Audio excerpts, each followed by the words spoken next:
Well, hello, and welcome to Let's Talk About It Tuesday!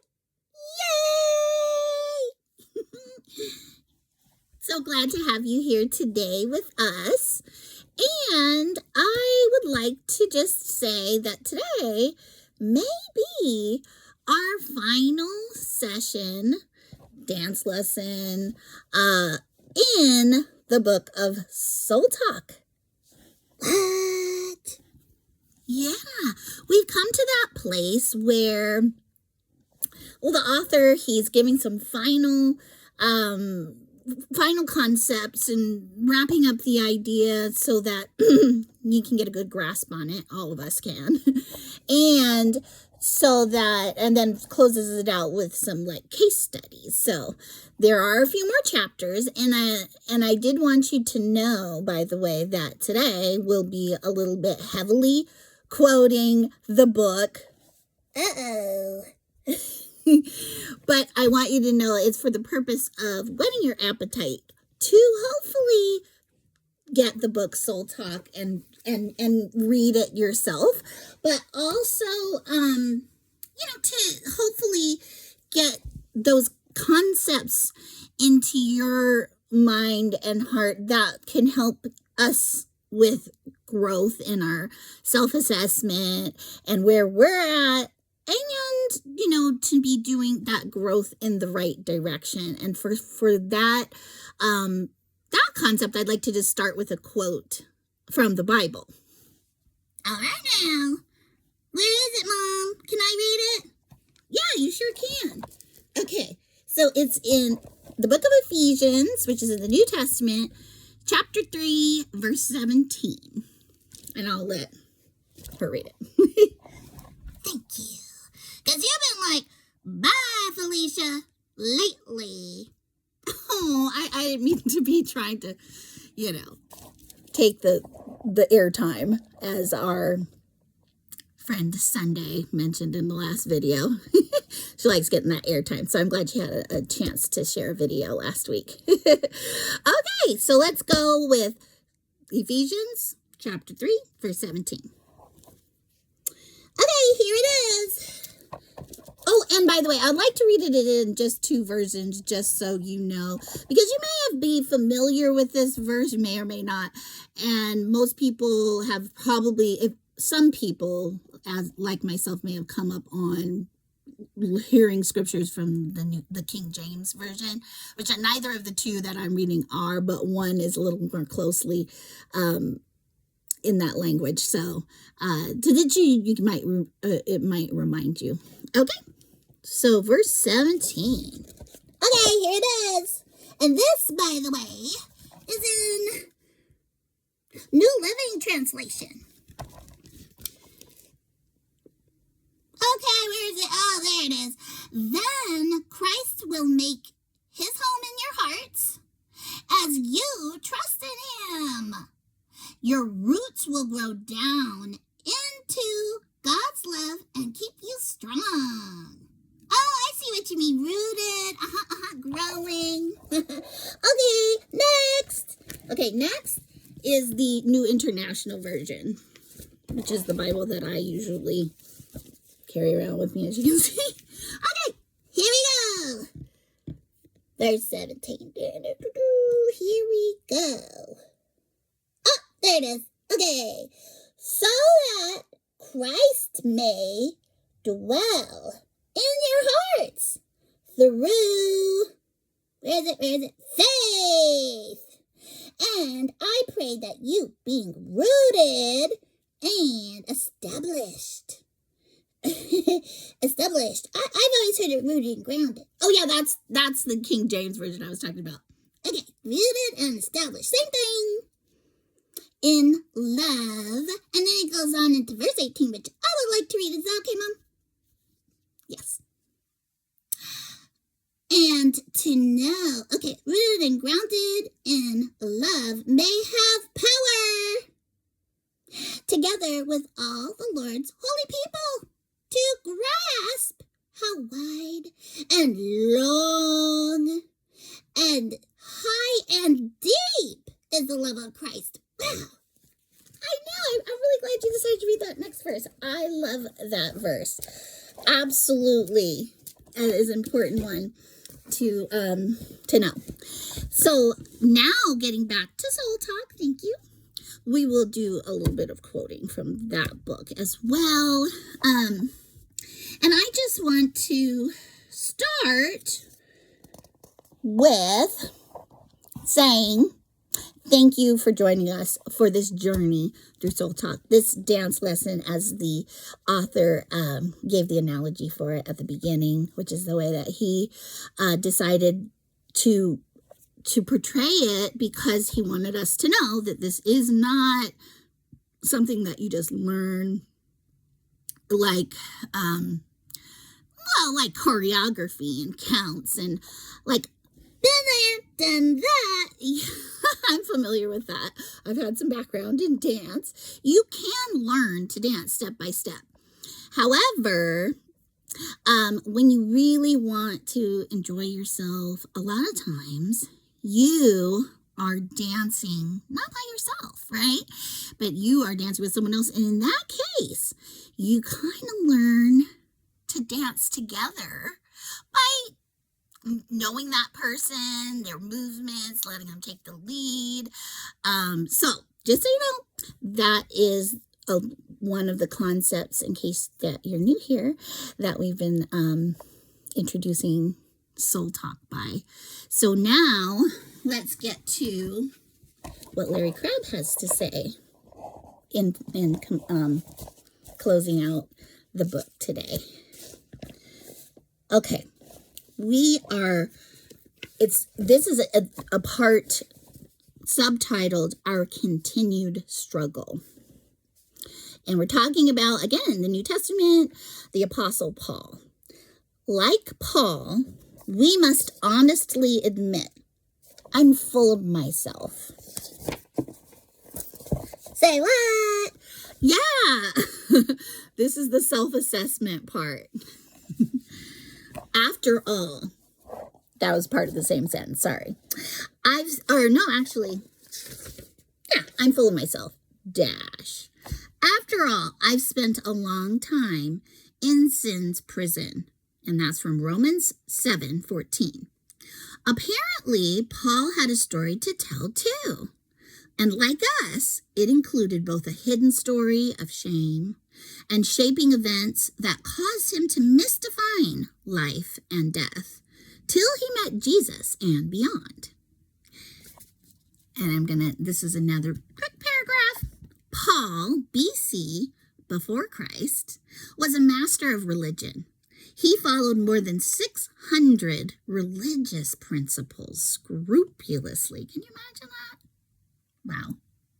And felt quite proud of himself. Paul AD, in parentheses, after Damascus, the Damascus Road. Oh, I know this right. Damascus Road, where he got blind and then he fell down. He's like, whoa, what happened? Yeah. And then Jesus was like, why are you persecuting me, right? Because he thought he was doing God's work. But that was what Jesus said when he had that encounter on the Damascus Road. And it says, Paul, after Damascus, was on a spiritual journey.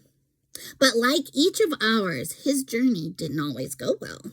And in Romans, he invites us to listen to a snippet of his story with transcendent curiosity. Another concept that we've introduced here on this journey together.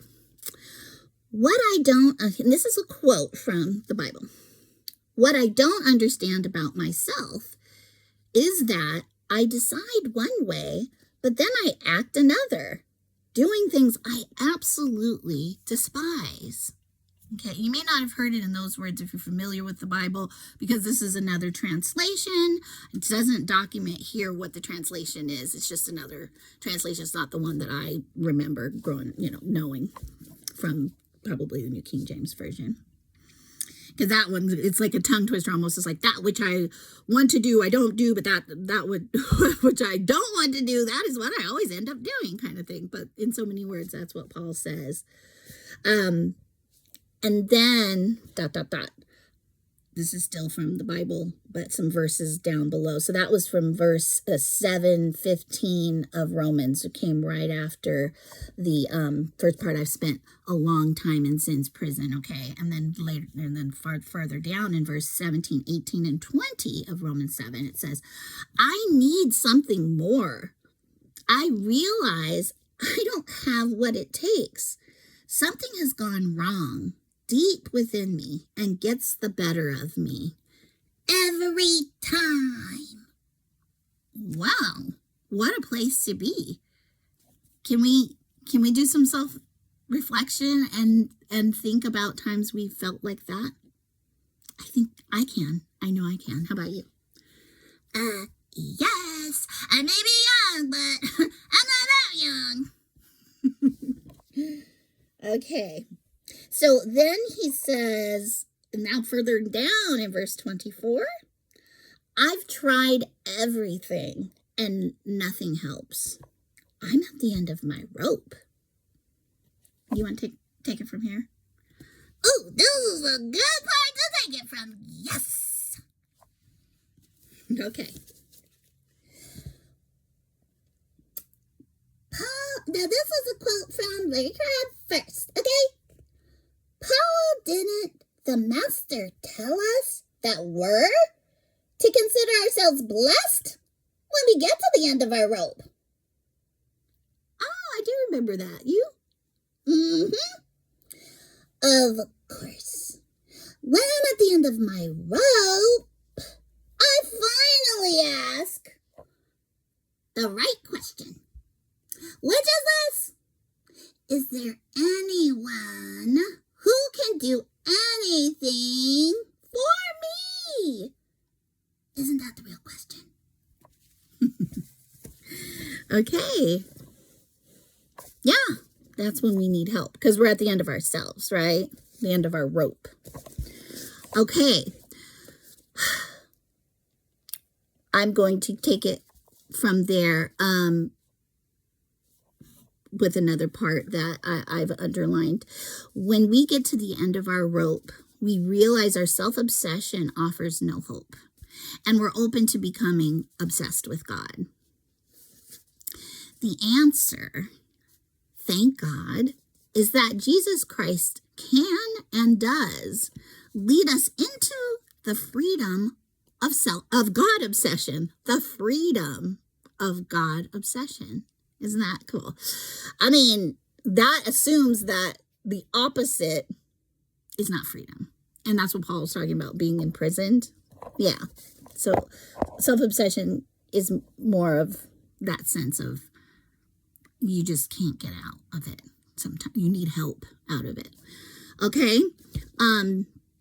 With the arrival of Jesus the Messiah, that fateful dilemma, living the old way while desiring to live the new way. Oh, I just, what I keep wanting to do, I can't do, is resolved, right? Now we can simply embrace what the Spirit is doing within us. And that he took from Romans 7:25 and 8:1 and 4. Okay?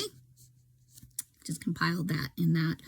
And he quoted with some italics, simply embrace what the Spirit is doing within us. Okay? And then he says, that's the fifth and final lesson in Soul Talk. Think movement. We've been thinking beneath, been thinking passion. No, passion was the third one. So we were thinking beneath to the battle. Then we were thinking vision of what, when we're listening with that transcendent curiosity and we're trying to get into the dance and allow the Spirit to move in the situation rather than trying to offer some solutions, right, for ourselves, for others, as we're listening to their stories and their struggles, we are going through those, not like a formula, but we're just making sure that we're thinking along those lines. And then then we're thinking passion. We're thinking, well, what is it in me that's getting in the way? Because believe me, it gets in our shortcomings get in the way, and we have to deal with those. And then we're thinking movement. That's where we're at. Oh, no, okay, no, that's 1, 2, 3. Oh, then we're thinking story, right? And more story, because we're allowing that to develop, because we're listening with transcendent curiosity, right? We're listening with transcendent curiosity as opposed to what? As opposed to empathetic listening, which really doesn't get us moving forward. Maybe more backstepping. Okay, yeah, I'd say so. Yeah, he definitely dwelt on that for a while. So now, the fifth and final movement. The fifth and final step is to think movement. Okay. And I'd like to just, again, close out with some quotes from the book. And I hope that you, again, are inspired to get this book, read it. And I also hope that this has helped, just being able to have some discussion about the concepts in it. Me too. And when we discern the Spirit's movement, we can follow along.